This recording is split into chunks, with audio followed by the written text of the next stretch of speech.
Welcome to the 6-8 Culture Podcast, an international community where we share stories of transformation and restoration from the inside out, based on justice, kindness, and humility.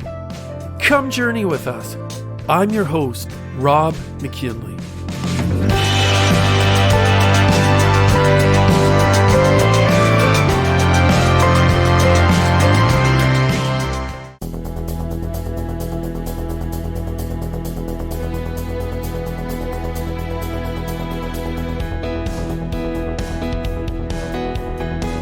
The dictionary defines stewardship as the conducting, supervising, or managing of something, especially the careful and responsible management of something entrusted to one's care. In this life, we've all been given resources. Resources aren't always defined in the material, but whatever resources we have, there's a noble call in every human being to stewardship. Some never respond. Some respond out of their excess. Others respond and leave the world in a much better place as a result of being here. Often, what we are stewarded with comes in the form of the intangible, non-material resources. Gifts of compassion, generosity, artistic talent, faithfulness, and servitude.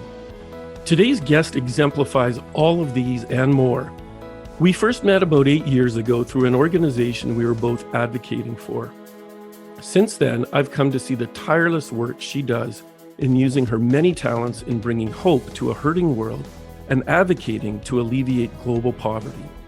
She's won numerous awards, including 4 Vibe Gospel Awards, 22 Gospel Music Awards, 2005 Woman of the Year for Stratford, International Songwriting Competition, Just Plain Folks Award, John Lennon Songwriting Competition, 2 World Guild Writers Awards, 2007 Toronto Independent Music Award, Canadian Smooth Jazz Award, and I'm sure I'm missing a few.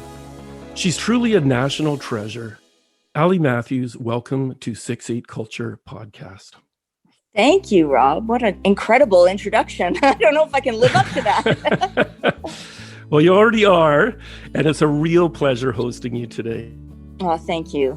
So as I said in my introduction, you and I met about 8 years ago through an NGO that we were both working for. I was really compelled not only by your kindness, but by the passion in which you used your music to be a voice to the voiceless. So I'm wondering, how did this person of Ali Matthews come about from a little girl that was raised in the Greater Toronto area? Can you share a little bit about who Ali is on a personal level?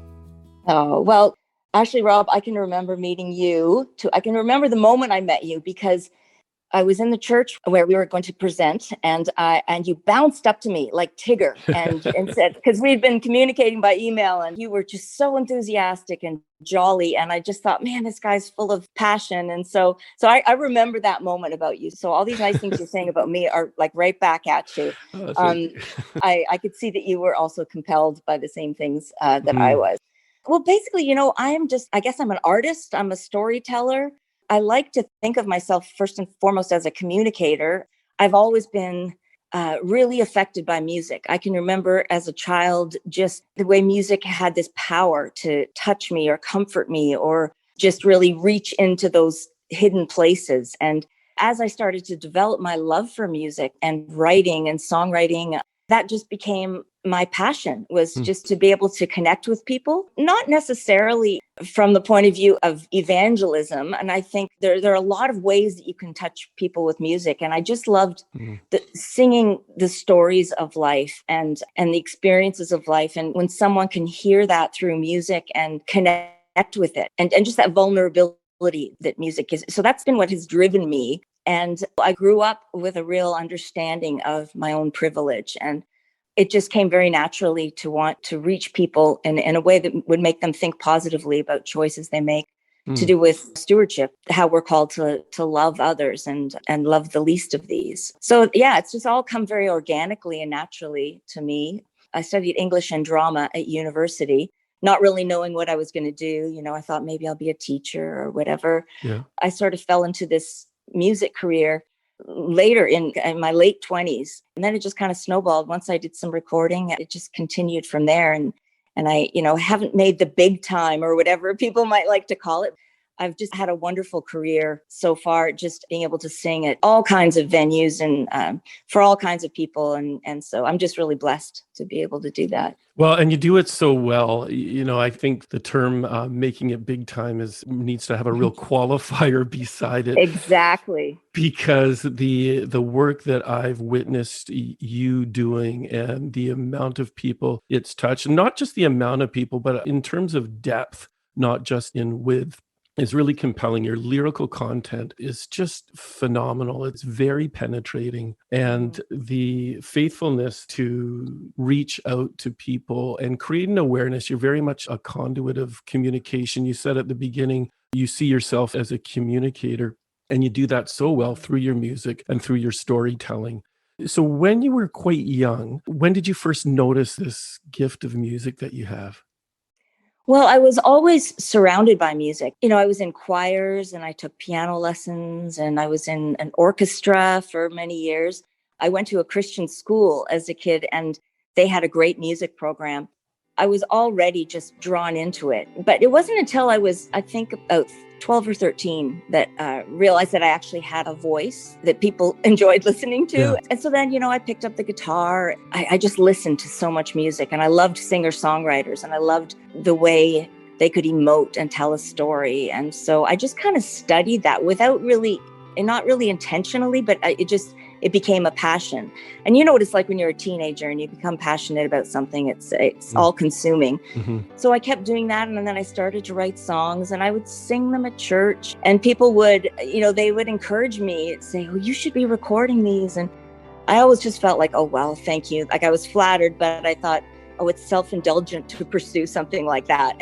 And so it took me a long time. Like once I had the family, I had 2 young kids, I kept getting this anxiety. If I don't try to actually do something with my music and have it make a difference, then I'm going to wake up and be 90 years old and wonder why I never tried. So I finally did.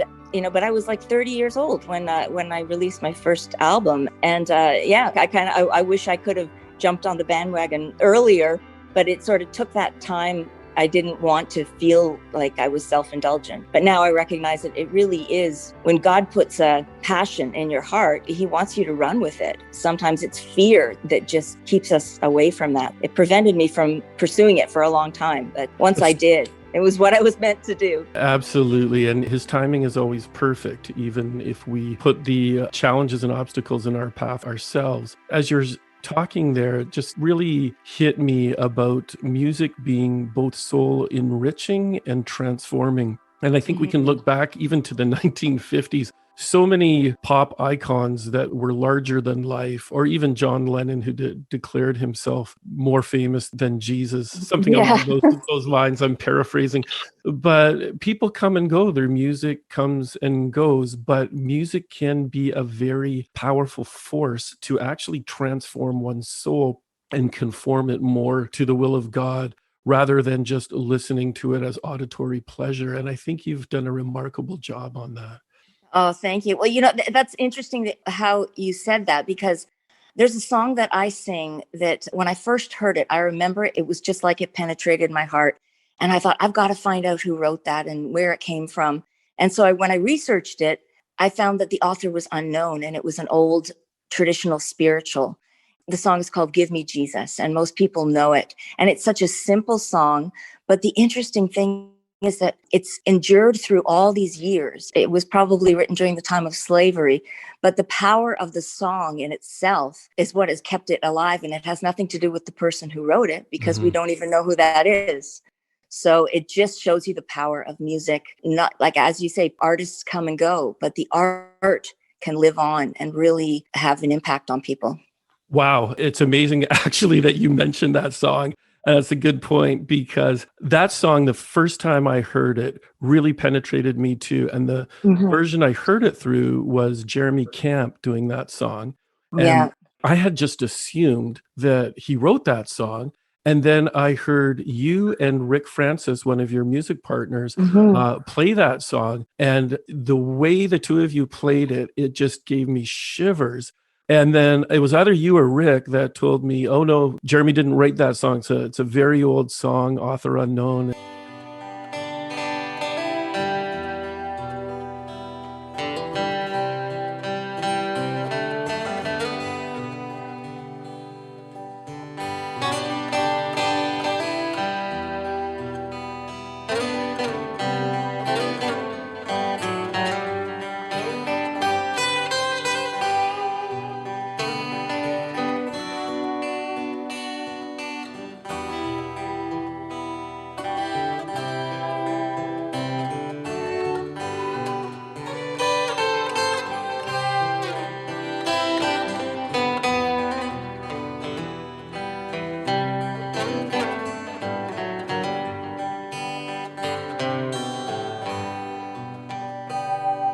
And when I come to die, oh, when I come to die, oh, when I come to die. Is there a person or a turning point that significantly impacted you? Maybe changed the trajectory of your life outside of yourself? Or has it just been a process that's kind of morphed in its own way? Wow. Okay. Well, how much time do you have? um, I've had lots of turning points, obviously, and that's what growth is all about. I would say that the person that really has had a huge impact on me is my father. He was an amazing man. I mean, you talk about Micah 6:8. He was humble and he was wise. He was a lawyer and very well respected and did a lot of charitable work. He was also a preacher, like a real theologian. He was so wise and smart, and he listened more than he talked. People would come to him for advice. He was the most loving father. Just, I can't say enough about him. And it was his work, his charitable work, that really drew me into wanting to make a difference for the poor and the vulnerable in the world. But my dad, he got cancer and he passed away in his early 60s. And it was actually 21 years ago that he died. And, Mm. I had a couple of little kids, and it was just I think it was the saddest and most devastating experience for me, because I couldn't imagine life without my dad. He was that kind of person that once he was gone, it was like the whole world changed. But going through that experience, watching him suffer and then losing him, that was a real change for me, because it was the first time I'd really known that kind of deep pain. Everybody goes through different types of pain at different times in their life. But that was the time that really taught me about recognizing the value of pain and suffering, and how Mm. brokenness is something that it's universal, and it's something that actually allows us to grow and to become who we're meant to be. Since then, I think of life as the pursuit of brokenness, because I've recognized that all of our experiences, like all the good ones and all the bad ones, they're all filtered through the hands of a loving God. When we can recognize that, even though we don't know the answers, we don't know why God allows things to happen. Like, why is COVID happening? Why is God allowing that? Why doesn't he stop it? God, in his sovereignty, he can remain a mystery, and he chooses to remain a mystery. Yeah. But I think his intention is for us to take those difficult struggles and those dark times, and in our own weakness, allow him to be our strength. The more pain, the more struggle someone goes through, you can see the joy that comes from their faith when they've gone through those things. And so, I wrote a song about during that time, right? It was just a few months before my dad passed away. I wrote a song called Wide Awake. And a friend of mine, her mother had been suffering with cancer as well. And she said to me one time, doesn't it just make you feel wide awake? And I thought about that. And I thought, that's exactly how it makes me feel. All of my senses are heightened, and I don't want to miss a moment. I could just feel everything in a way, like everything was wide awake, and I didn't want to miss anything. So I wrote this song, but really as a song of hope, because if we believe that God doesn't make mistakes and that he has a plan, even though we don't understand it, then we can endure those difficult times, and we can grow and learn from them, and we can actually become closer to God and allow his strength to come into our weakness. So So, yeah. well put. It's interesting you say that. There's a theme that I'm noticing with some of the people that are guests on this podcast. And recently I'd interviewed another person. He actually lost his daughter, who was 17 years old, a couple of years ago. And he said Oh, that wow. if we look at life through the lenses that all of life is a gift, then even that pain has to be a gift. Exactly. Yeah. And as Yeah. you're mentioning the song Wide Awake, I was looking at some of the lyrics to that you had written. And it says, take some love from every breath. If I could squeeze a little hope when there is nothing left until all these dreams and battles are laid to rest. Could be a famine or a feast, could be an angel or a beast. I will not be afraid. I'm going to stay wide awake. Yeah. Yeah, that's it. Like that's what life is. It's like, it could be an angel or a beast, it could be a famine or a feast. And we all go through ups and downs like that. But I've noticed that it's in the valleys, in those dark times, that's when we recognize our need for God. And those are the times that he can shine in our lives. So they are gifts. Yeah.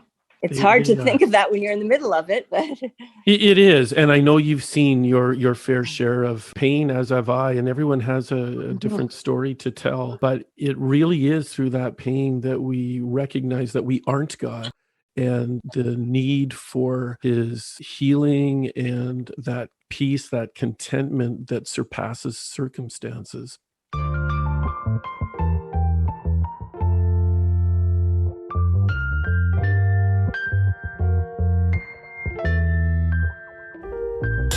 We've been hearing the story and song of Canadian musical treasure Ali Matthews. Let's continue as Ali shares more of her journey and the purpose behind her musical gift. There's a lot of stats about poverty, and I know that you've advocated so well to alleviate global poverty. If someone makes more than $34,000 Canadian per annum, they're still among the world's richest 1% of people. isn't that amazing? Yeah, it really is. There are still 785 million people living on less than $2.50 a day, and 6 million children are still dying before their 5th birthday. Now, Ali, I know you've traveled outside of North America. You've been awakened firsthand to the reality of poverty that so many people in global South countries live in. And I'd just be honored if you could maybe share a story or two that really spoke to you in your travels. I know you wrote a song about one of those experiences. So anything that you'd like to share and maybe help tell the story to people that haven't had that kind of rich cultural experience. Yeah. Oh, I think it's so valuable to be able to travel to a developing country and see how other people live. It's kind of a rude awakening. And, I think every parent should send their kid. We all need to really recognize how we live in abundance here. And, Yeah. I went to Ecuador with World Vision several years ago with a few other artists, and we visited some villages where World Vision had been working, and we met a lot of the people that were benefiting from the work of World Vision. So it was really an exciting experience to be able to see that. But in meeting the people, these people who were living in poverty, sometimes I think that we feel we are the saviors, that we feel we are God coming to them. We are being Jesus. We're being the hands and feet of Jesus, which we are. But I felt like when I was there and I looked into the faces of those children, that I was looking at the face of Jesus. Mm. And I recognized how he aligned himself with the broken and the poor and the hungry, the marginalized. And we look at all the stories in scripture of Jesus' life. Those were his people. And we think sometimes that we're his people. We're the blessed ones. We have so much. But I think sometimes we miss a lot of the beauty of who Jesus is. And I see it in the poor.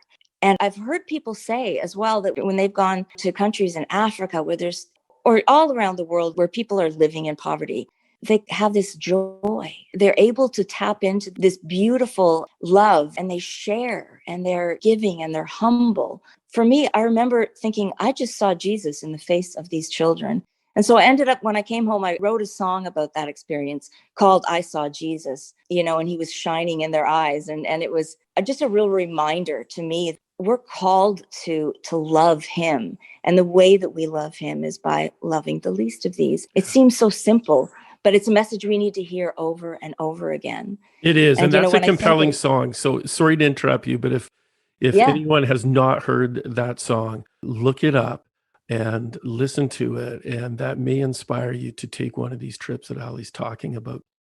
To take a trip, but to just do something. I mean, everybody can do something. It's amazing how some people think, oh, no, I can't do much. Who am I? I'm just one person.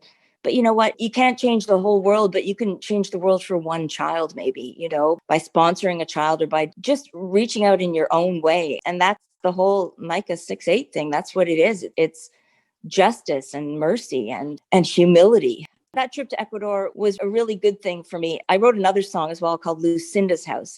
It was about this woman that I met there who had 7 children.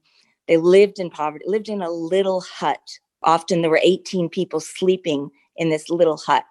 And it was so humbling to meet her. And yet, like I said, she had joy. Her name was Lucinda, which means light. And she was like a light. It just made me recognize how we can get so lost in our world full of stuff and miss the beauty of life and the way this woman loved her children. Oh, it was so compelling. And so I wrote a song about her little house and her children and just the dignity and the perseverance that she had, living with next to nothing. But they had so much love. They were rich in many ways,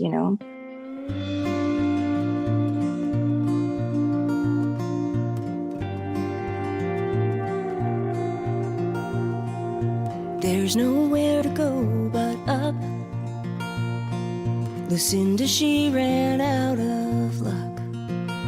Draws her portion from an empty cup. Oh, now there's nowhere to go but up.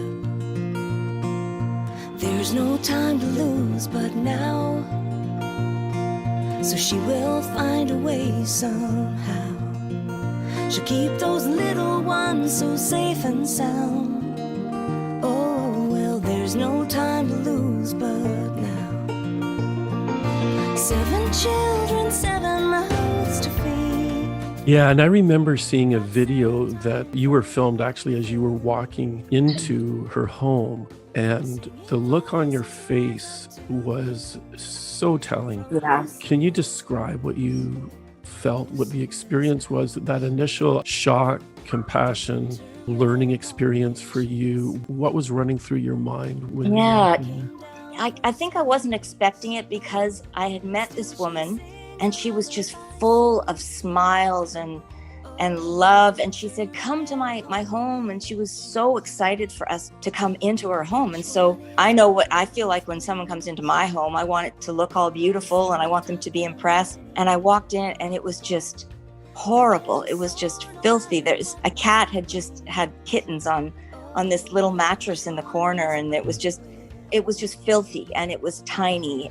It just shocked me because I was expecting something different because of the joy that this woman had in having us visit her. It was kind of backwards to me. I was just wrapping my head around that whole idea of she loved having us there. And it wasn't about pride. She was grateful to have us there. And I don't know, it humbled me so much. Yeah, it was sad for me, but also it just awakened something in me that thought, we've got our priorities so messed up in the first world countries. We get so caught up in all the things we want and things we need, and we end up being miserable. And yet these people who had next to nothing were so full of joy and so full of love. And yeah, it's humbling for sure. It sure is. And I've seen that in country after country that I've traveled to, the level of hospitality, the level of joy. I think there's a richness in spirit when there so often is a poverty of the material. That's right. When I talk about the pursuit of brokenness, that's what I want to pursue. To not make my life about my successes and, how good do I look? How great is my house? How much money do I have in the bank? What clothes am I wearing? All of that stuff is so meaningless, and yet it still consumes our lives. Naturally, we're vain. We almost have to pursue that kind of humility and brokenness. And I think we do that by being vulnerable and being transparent to one another. And when we share our stories in ways that we're not great, we may feel ashamed of the way we are. Those are the stories that help us to build each other and recognize that there is so much more to life than all the stuff, all the superficial stuff. There's actually a beauty in brokenness. Oh, there sure is. So touching on that, during the times that we've worked together, I found that you're not only a really gifted musician, but also a very compelling storyteller. You've won, correct me if I'm, well, actually don't correct me if I'm wrong, because you probably won't. You've won more gospel music awards than any other Canadian musician, and you've also won numerous other awards and nominations. So you mentioned vulnerability. What ways have you learned to walk with such grace and humility, given so many accolades? Well, that's funny, because actually the accolades are really helpful for someone like me, because I think a lot of artists, I'm not alone in this, we're actually our toughest critics. And I can't tell you how often I feel like, oh, what do I think I'm doing? Like, who do I think I am? I'm not relevant. I don't have anything worth sharing. And those voices that you hear in your head telling you that you don't have anything to offer, they can be really paralyzing to an artist. So the accolades, to me, they've been great little reminders that it's working. Something is working. Somebody is reacting and receiving your art. So don't stop doing it. So for me, actually, they're little confidence builders. In the music industry and in the whole world of entertainment, you can get so caught up in wanting to be number one and wanting to make a lot of money. Really, for me, I'm just so grateful when my music has an impact. And whether that's an impact on 1 million people or on a dozen people. For me, when someone comes up to me at a concert, they have tears running down their face and they just say, thank you for that song. That was the song that I needed to hear. And it did something that transcends me or you, or something that a song can do that transcends anything else. I'm so grateful when it touches someone. So for me, it's not about the things that people would consider success. Yeah. For me, it's just really about connecting with people. And sometimes that's just maybe 1 or 2 people at a time. But I know that can make a big difference in someone's life, just to be encouraged or inspired. So I'm grateful for that. That's a great way of putting it. The image that came to my mind as you're explaining that is you're walking through a desert and there's an oasis of water to help just get you to your next destination. Ali, you and I, we share the same tattoo in the verse of Micah 6:8 about acting justly and loving kindness or mercy and walking in humility. So this 6-8 Culture podcast is very close to who you are. Now, I know this tattoo that you got was burning in your heart for some time to have it done. What makes this verse so special to you? For me, it's what the gospel is. I have the tattoo on the inner part of my forearm. So every day I wake up and I see it. And I love that because it's a reminder of what I'm trying to do. It's not just something that I believe, it's actually a practice, and it needs to be a practice, right? Those 3 statements, they're active. They're not just like believe in justice and believe in kindness and mercy and humility. Like pursue these things, walk humbly. Walking is an action. And I often look at people who practice meditation or yoga or practicing something. And I'm a musician, so I know that if you want to be good, if you want to do something well, it needs to be a practice and you need to practice it. So for me, it's a daily reminder of what I'm trying to do. And really, those 3 things are all interconnected. If you are walking humbly, then you're automatically going to be seeking justice and you're automatically going to pursue kindness and mercy. The beautiful thing about that is, it sounds heavy, right? It sounds like, man, that's a tough life. You're talking about pursuing brokenness and, being humble and making life about others and not yourself. It sounds heavy, but actually that's the road to joy. That's I look at these things as being what brings happiness, because we think that, having an awesome car or having a great job or having a gorgeous spouse, that these things are going to bring us happiness. What brings us happiness is actually following God's plan for us. There's simple instructions. He hasn't asked us to figure out the mysteries of his ways. He's just asked us to seek justice and love mercy and walk humbly.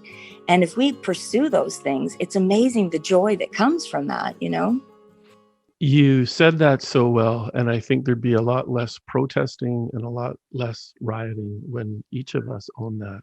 Moving over to your touring. Now, I know COVID-19 has just decimated the arts community in so many ways. You've done an incredible amount of touring, and I believe that you had a substantial tour package for 2020, which was nullified due to COVID-19. So what are you doing now? How can people support you? And can you also give any insight to any aspiring or newly touring musicians on what to embrace or to avoid? Wow. Okay. I have a lot to say to aspiring artists, but first of all, yeah, this year has been pretty devastating for artists like myself. And I was really looking forward to some exciting tours that were all canceled. People keep saying, look at the silver lining. And there has been a silver lining in many ways. I think all of us have been able to be a bit more reflective, a bit more grateful for family, for friends, for the blessings that we have. And in the midst of not being able to tour, to sing and travel. And, I have been able to reflect a lot. And I'm grateful for that. And I'm grateful for the years of touring I have had and the opportunities that I've had. And I often do talk to aspiring artists. I actually wrote an article a couple of years ago for aspiring artists and my advice to them. I have a whole list of advice. A few of the things are to just really own your gift and your talent and don't be afraid. I mentioned earlier that I didn't even start my music career till I was 30. And because I wasn't owning it, I was fighting it. I had resistance, and that was from fear. So I would advise young upcoming artists to be confident and to own their calling. And then to do the work, not just go by this natural talent that you have, but study your craft and practice and to grow where you're planted as well. That's one thing that's important. I think people often think they have to go somewhere and they have to find success elsewhere or it needs to be international. There are amazing opportunities for artists to reach people right where you are, like in your own church or your own community. So grow where you're planted. And another thing that I always say to aspiring artists is to be generous. Just play your music or show your art wherever you are and just be generous with it. And a lot of times we hold on to things so tightly. Just hold things loosely and just share and be generous. It's amazing the opportunities that will come out of that. Just a couple of nights ago, I watched a documentary on the life of Kenny Rogers, and I remember loving Kenny Rogers as a teenager. It's just his ballads. He was a storyteller, singer. I loved him. I heard him in this documentary. He said something that his mother had always said to him was, always be happy where you are, but don't be content to stay there. And I think that's really good advice to any of us, really, to embrace the moment. Like, don't always feel like you have to climb the next rung on the ladder. A lot of people miss the journey because they're staring at the destination and they just want to get there. Be happy where you are, but always be willing to work hard and to move forward and to move out of your comfort zone. So anyway, there are a few little tidbits of advice. Wow, lots of great stuff. The article that you had mentioned about writing to other aspiring artists, what was the name of that? Is there a way people can access it? You know what? I'll put it on my website because It was for a radio publication. And I don't know if I could even get the information of that, but I'll put it on my website. Yeah. Okay, that's great. So given our current environment, how have you adapted? What occupies your time these days? And are there any ways that people can support you, whether that's geographically, you live in southwestern Ontario here in Canada. Is there anything that people can do to support the work that you're doing given our current COVID environment? Yeah, well, the one nice thing about this time that we've all had at home is that for people like me who love to write and create, it's given us, opportunities to do more of that. So I've been writing some songs and I would love to be able to get into the studio and do some more recordings.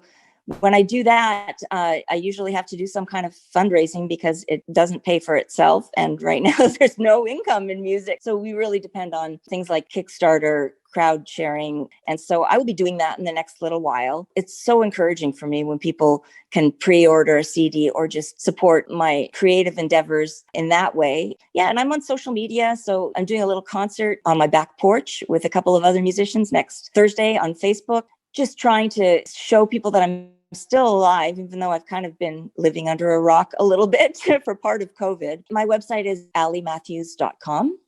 You can reach me there and hear all my music. I have 9 completed CDs from the past 15 or so years. I love to hear from people, love to have any opportunities I can to share my music. Oh, that's great, Ally. And Christmas will be on us before we know it. You have a reputation as being the queen of Christmas. You have a fabulous collection of Christmas music, some of the best I have ever heard. And I have quite a few of your CDs for that. Anyone out there, if you're looking for seriously the best Christmas music out there, you need to check out Ally's collection.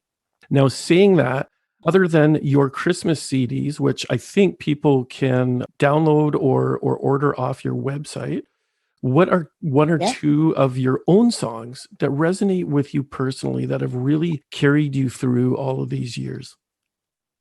Oh, wow. Well, one of my oldest songs, and I've been singing it for 25 years now, is a song called Hunger Mountain. There's an ache in my back and dirt in my sandals on a road that is rugged and steep. But there's no looking back, it's too much to handle. The promises I didn't keep. So I'll climb through the night and I'll look for the light and I'll follow. It was inspired by a place I used to go camping when I was a little girl. So it's a real place.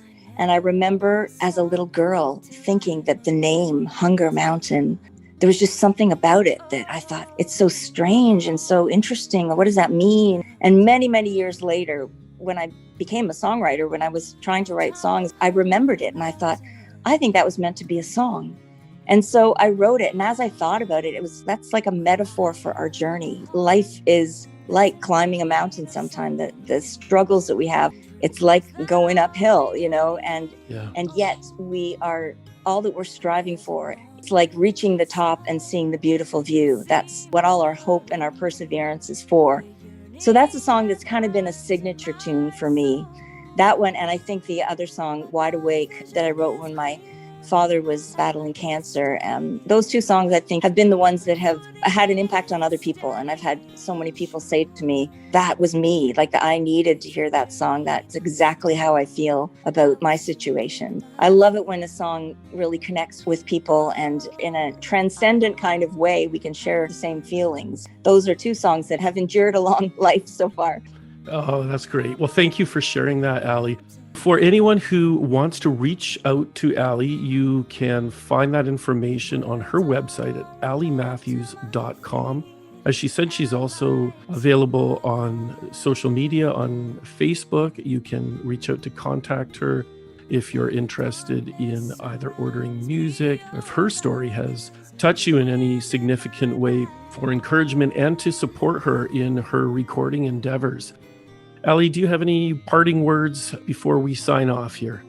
Oh, well, I just want to thank you for doing this. We share the tattoo, so we both feel strongly about about Micah 6:8, and I'm so grateful that you're doing this because there's nothing like listening to a good podcast, and it really gets you thinking. And I know that you have such a wide range of people that have great stories and have a lot that we can learn from. I think it's great that you're doing this, Rob. Thank you for letting me babble on here. Thank you so much, Ally. Really appreciate it. And again, it's allymatthews.com.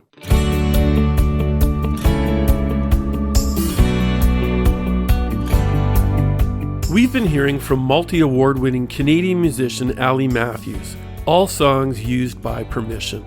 We'll end with one of her personal favorites, Wide Awake.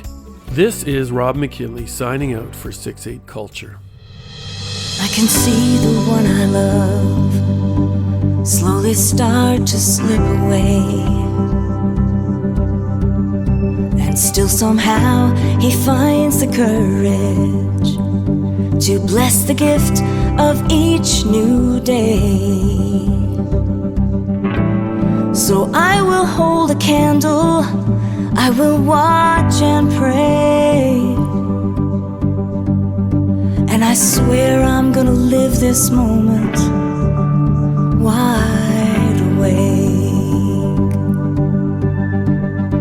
I wanna give away my heart, if only just to watch it break, to feel the warmth of every touch, to know the pain of every ache, and find the strength to hold on to every choice I make. So I know I've gotta live this moment wide awake. Feel the blood running through my veins, and taste the tears running down my face. I am wide awake. I don't wanna close my eyes and miss the chance to see you smile.